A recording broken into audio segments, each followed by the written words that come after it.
Alors aujourd'hui, je suis parti pour faire une pêche aux méthodes feeder. J'ai commencé ma pêche à 25-30 mètres là au milieu de l'étang où les poissons sont en confiance.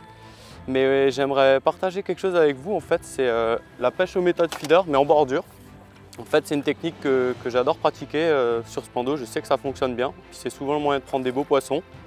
Donc je vais essayer de mettre ce poisson au sec et je vous propose qu'on regarde ça ensemble.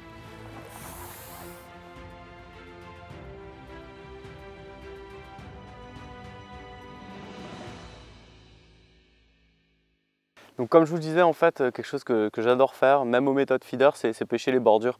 On a souvent tendance à le faire à la canne, mais moi j'aime bien ne pas monter 36 choses, et même si j'ai décidé de pêcher au large, aux méthodes, ensuite au bout d'un certain moment de pêche, j'aime bien aller voir au bord.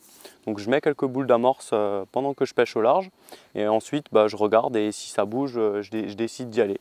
Donc en fait là je suis installé juste là, et ma bordure je l'ai fait juste là. Et au vu de l'activité, à mon avis, ça va envoyer du lourd.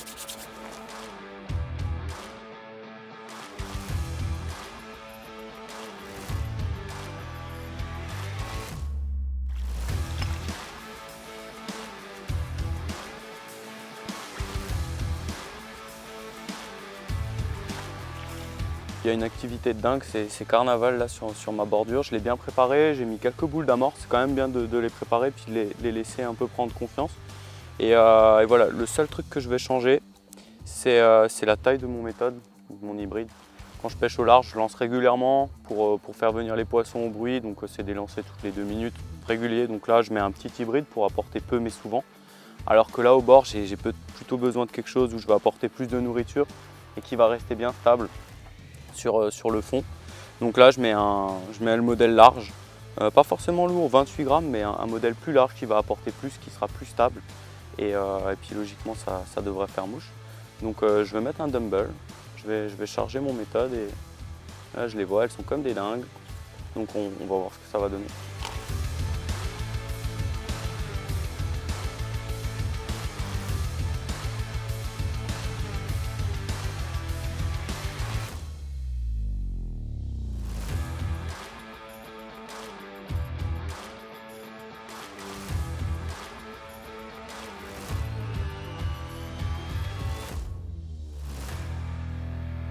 Donc là je viens de lancer ma ligne. Bon, comme vous pouvez vous en douter, j'ai pas clippé. Et au contraire, ce qui est important, c'est bien ouvrir son frein. Parce que les touches, souvent, vu que c'est vraiment en direct, elles sont assez violentes. Donc, si vous voulez pas vous faire arracher la canne des mains, il vaut mieux ouvrir le frein. Donc, maintenant, on va attendre et j'espère qu'elles vont gober mon dumbbell.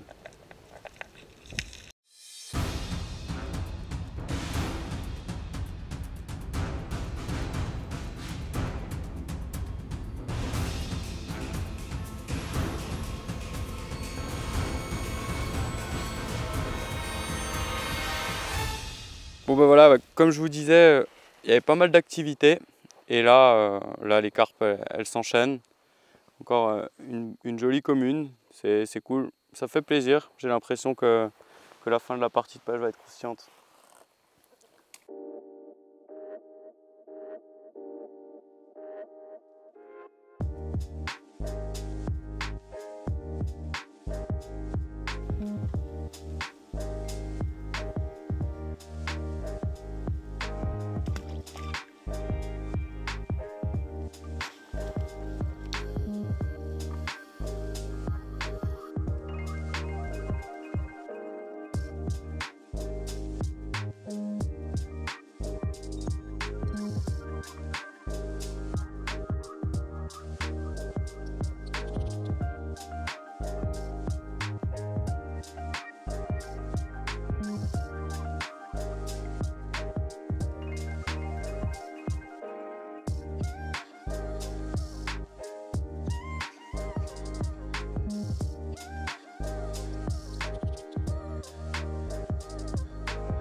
Bon ben voilà, dernier poisson de la session, je vais en arrêter là parce que on est pratiquement mal au bras. Elles ont vraiment répondu fort dans la bordure. Donc voilà, j'espère que cette vidéo vous donnera envie d'essayer le méthode feeder en bordure. Et à bientôt pour une nouvelle vidéo.